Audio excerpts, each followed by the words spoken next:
All right. Welcome to WBUR CitySpace. Look at this. A little rainy, but runners, we know what we're doing, right? My name is Steven Davy. I'm the senior producer here at WBUR CitySpace. Thank you for coming to Field Trip Running Club. It's the second of 4 new events we're hosting this fall. The events are inspired by WBUR's Field Guide to Boston.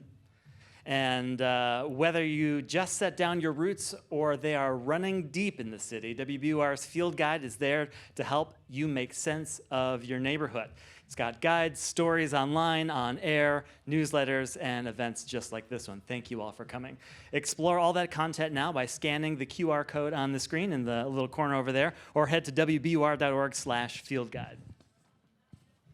So how many runners are here tonight? Who declares themselves a runner? Okay, good. How about just running curious? Running curious is fine too. Okay, so let's do a little straw poll. How many of you have run a mile recently? At all? Yes? Okay. How many 5Ks are in the house?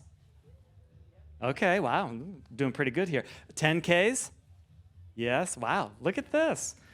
Okay, half marathons? Okay. Full marathon? Who's done it? Give it up. That's a lot of miles.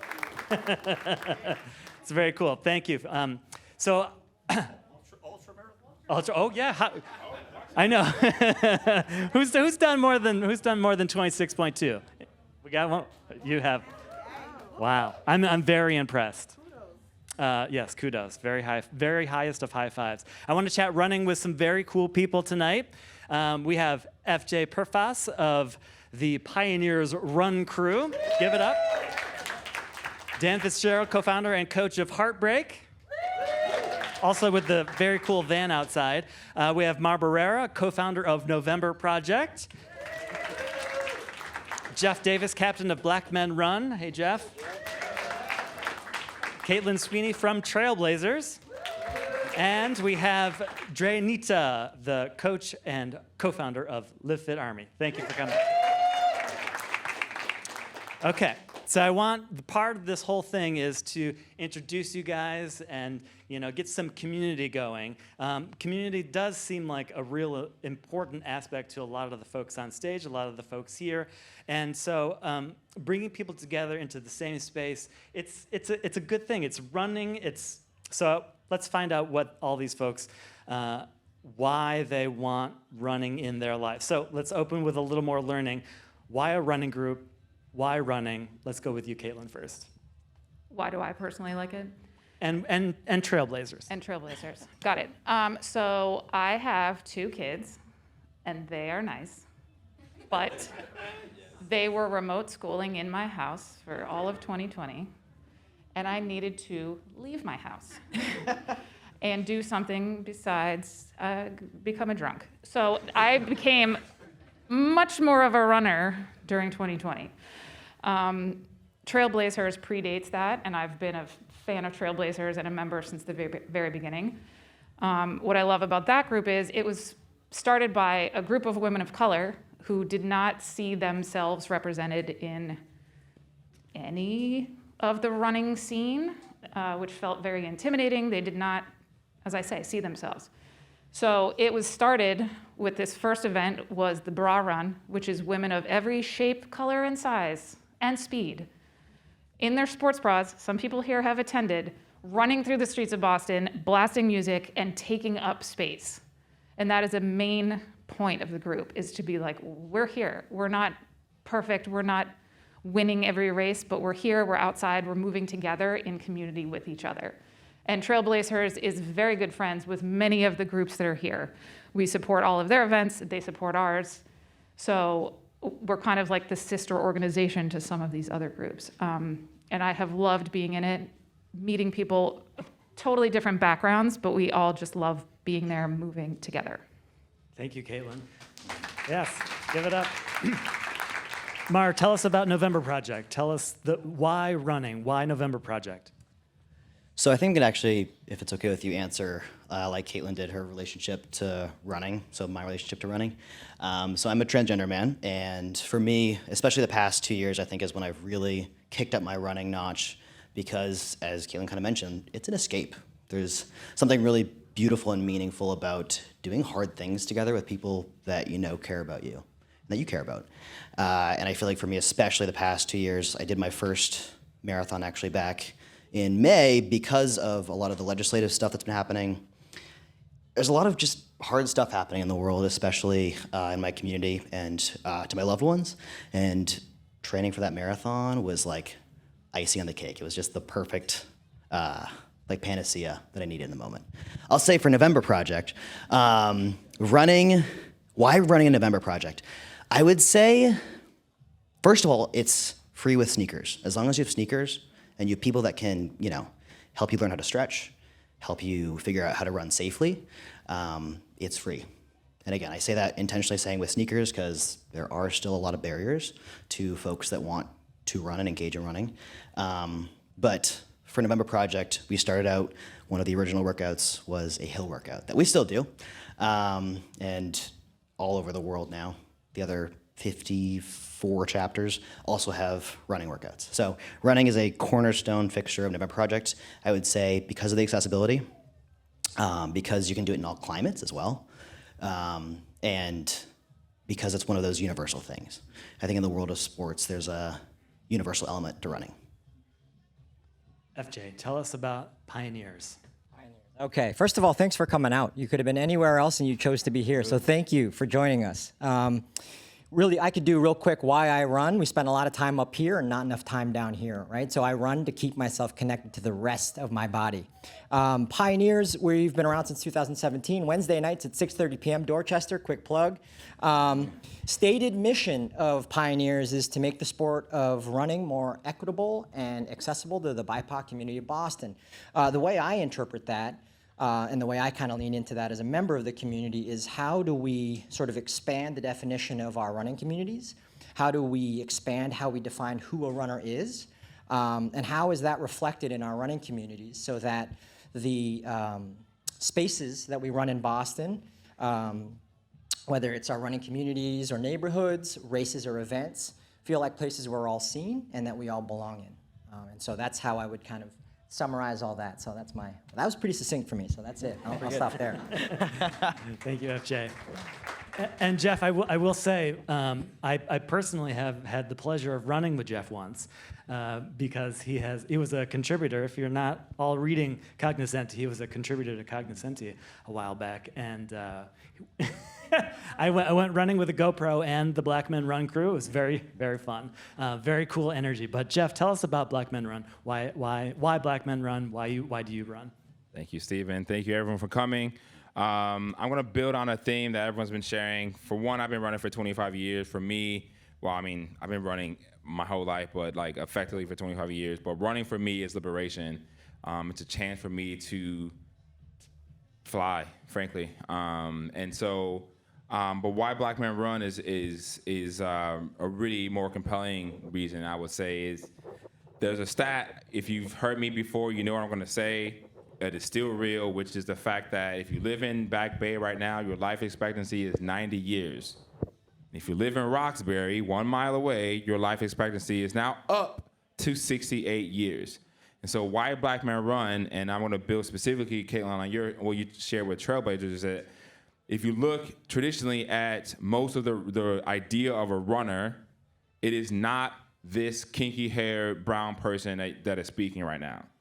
And there are so many men who don't have the ability to say, I need help. I don't know how to do that. I don't see myself as a runner for whatever that means in their interpretation. And so our why is to be present so that those men know they have a space to be themselves, to tap into the rest of their body and their mindfulness, and to liberate themselves and be free and fly. Thank you, Jeff. Dre, thank you for coming. I will say, I wasn't familiar with Live Fit Army until every single one of these folks on stage said you have to get Live Fit Army. So please tell us about Live Fit Army. Hey, everybody. I appreciate everybody referring me to this platform. Live Fit Army is pretty much a health and wellness brand, and we're all about bringing the community together and representing health and wealth in terms of movement. So not only do we run, we have one-on-one training, we have boot camps, and we also have functional classes that we do every week in Hyde Park. So running for me is pretty much, it's been my entire life. I'm Jamaican, so you guys know, like, all the sprinters are all Jamaicans. However, this distance thing came about, just creating the run club within the brand. We created a 5K back in 2017 just to start off, recognizing breast cancer awareness. And I remember after the run, everybody was just like, we should do this more. And from there, it's just turned into a Monday, Wednesday thing. And from there, we grew. Captain like Andy and James came on the team, and we started running marathons. And it's just a community aspect, as if I can do it, you can do it too. And then our mantra, which is 1% better, is like, do a little bit every day. And next thing you know, the whole team is running marathon now. So I don't know, it's just incredible running out there, representing, and also, just for us to have a space and contributing to the running community. So appreciate you guys. Thank you, Dre. All right, Dan, before you say why heartbreak, I know that T-shirt has an interesting story behind it that may have some celebrity. So maybe a quick anecdote? Sure.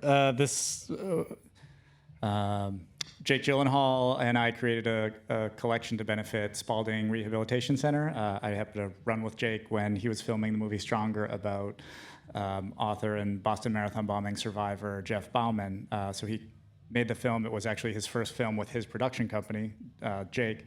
And we ran together most days, and kind of as we all do when you run, sort of keep your eyes on the road and you're talking to the person next to you, like real relationships develop. And so we stayed in touch over the years, and we made a funny jogging collection a couple of years ago at the end of the pandemic to add a little energy to the brand. And we're also developing a clothing line at the same time. And Jake hit me up 6 months after that and said, I love the shorts. I got to get more of those shorts. And I was like, great, he loves our new line. But he loved the joke shorts that we made, these like jogging, retro, gym issue shorts. And I was like, oh, you like those ones? But hey, I was still excited, so I made him some custom ones. I said, we're not going to do that one again, but I'll make them for you. So I made him a nice little rainbow set. And then he hit me up again and said, hey, you got to make more of these shorts. Maybe we do it for charity. And I said, oh, well, that's a good idea. I would do that. So that's where the idea came up. We went. It was a year in the making, sort of as an idea, but then this summer we said, all right, let's do it. And so it's a collection. I'm wearing the shirt. There's some retro gym shorts, no pockets, a liner. They are like what you would get issued in gym class in 1991. So they'll feel familiar in a hopefully good way, definitely a good way according to Jake. And that's that. So Thank you for asking. So let's find out about heartbreak. I mean, everyone has heard of the hill. Everyone has sweated on that hill if you've done the race, but why heartbreak? Why heartbreak? It's a weird thing to lead with celebrity like Jake Gyllenhaal, because for me, like running is all about connection. It's about connection to self and to each other. I know all the people on stage here because of running. I've trained and run next to everybody up here, which is why I do this. For me, I ran track at Boston College. My history is in performance, and when I opened Heartbreak Hill Running Company, I wanted to make sure that the best aspects of performance running could be available to the community for free. For me, running in college was kind of stressful. Like, I liked it. It informed a lot of who I am in a lot of different ways, but it wasn't always fun. I wasn't always fun. And what I've tried to do as a business person and coach is like bring all the performance elements to you at whatever pace you're at, help to elevate you, unlock your own potential so that you can see that and gain confidence across your life, and have fun and connect in the meantime. I met Dre at a run. It wasn't an activation, it was an action against racism in West Roxbury, and we ran side by side. I met him that night, and it's because of this performance focus and working hard together that it's created the opportunity to connect as human beings. So for me, it's all about, sure, it's Jake Gyllenhaal sometimes, but it's me and Dre sometimes. And when Eliud Kipchoge came to town, we had the opportunity to make sure he connected with our community at the Roxbury Community College, Reggie Lewis Center. So it's all about connection and commitment to speed in our world. So, Thank you. So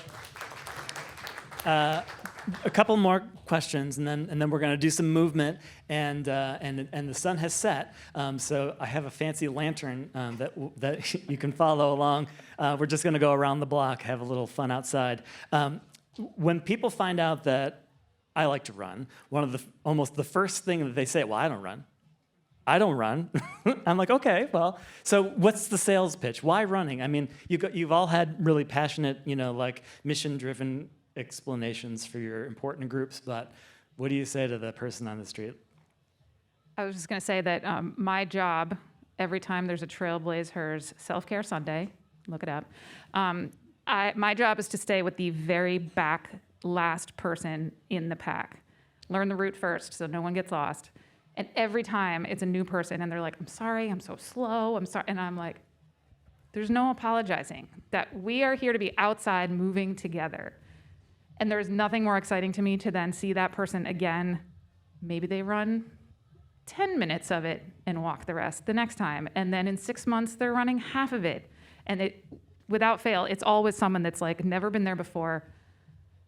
This woman tagged along because her cousin was going to things, and then she ran the mob mile with Heartbreakers, and she was speed walking that thing and was like not intimidated that there were all these fast people everywhere. She did her thing and had the confidence to do that, and it was amazing. So I tell people stories like that. FJ, what's your sales pitch? I mean, I would say I'm not selling anything. I would, but I get what you mean. I think, I think for me, I would ask why not. I think there's a story there. I think a lot of us have different ways we define running, have different experiences running with people who run, and who are those people, and why don't you want to run, right? And so I think it's important to also think about the people who are struggling to run or define themselves as a runner, what's behind that.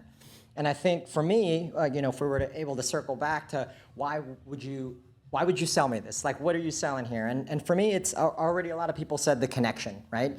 Connection to your body, but also connection to lots of different people I wouldn't have otherwise crossed paths with and then sort of run together with. And so I think when you sort of focus on some of those things, I think that's a pretty, not a hard sell. I think it's like something that sells itself, some of those ideas, if you're focusing on that rather than some of the other things the running community might focus on, becomes almost a question like, why wouldn't you run? So that's how I would answer that question. Sometimes it seems like one of the barriers is, well, like I don't have the fancy shoes, or I don't have the running shorts, or whatever it is. So what do you say to that barrier? Jeff, why don't you answer that one? I ask people, I try to meet people where they are, and start with what you have. If you can't run, then don't. But if you can walk, do that. If you are a person with a disability, then cycle, pedal, be present the way you can, but movement is life. And so if your barrier is equipment and gear, we would do our best to help you. We have a wonderful community of friends and resources that we tap into when folks need it. And I would just say, typically take the first step. Take that one step, and we'll figure out the rest later. Excellent. I'm cognizant of our time. We have some snacks coming, so get your appetites ready. But I want to do a quick lightning round because I think this may be the most important question of the night, considering we happen to be in a radio station. So what's in your earbuds? Is it music or is it a podcast? And what is it? Now? Yep. Right now? What were you listening to this morning? When your last run happened, were you listening to anything? Were you listening to music? What was the song? What was the group? Or was it a podcast? This is going to freak everyone out, but I never listen to any music when I run. There you go. Mark? I would say this morning I was actually chatting with some friends. So I try to not listen to music on Fridays at Hills. So. Okay. I'm someone who can't sit down and read a book, but I can listen to one. So I read a lot of audiobooks, and I'm listening to James Baldwin's Native Son. Excellent book. Both. There was some Nas, and then I was listening to Daryl C. Murphy this morning in the comments. Shout Give it out up, to Daryl. the WBUR crew. So that aided me on my 5-mile run and some nerdy podcasts about Star Wars. But yeah. Dre? At this point, I'm pretty much unplugged now, just running with the flow and hearing the community, the aspect of the nature. Yeah, my last 3 marathons, I've been unplugged. Wow, good. First 3 ones, I used to always have a headphone in, listening to some type of hip hop, but I actually like it better now being unplugged and listening to my body, proud. Feels good. Awesome. Dan, are you free of electronics, or are you music or podcast? I'm probably podcast more. When I was starting to get back into running after a short break, relatively speaking, now that I'm old, the break feels shorter. It's like a year, which felt very long at the time. It felt like retirement. I got into music. Music really helped me not hear how hard I was breathing, and I'd still go hard, and I'd blast it. But now I'm slightly calmer, so I listen to a lot of podcasts, like the Ezra Klein Show, political stuff, and some surfing nerdy podcasts, and occasionally music, very occasionally. Excellent. Okay, so I have a little plug, and then we're going to go do some warm-ups here. You guys got space, make space. Thank you to these amazing people. Thank you for coming and sharing your stories. Yep, go ahead.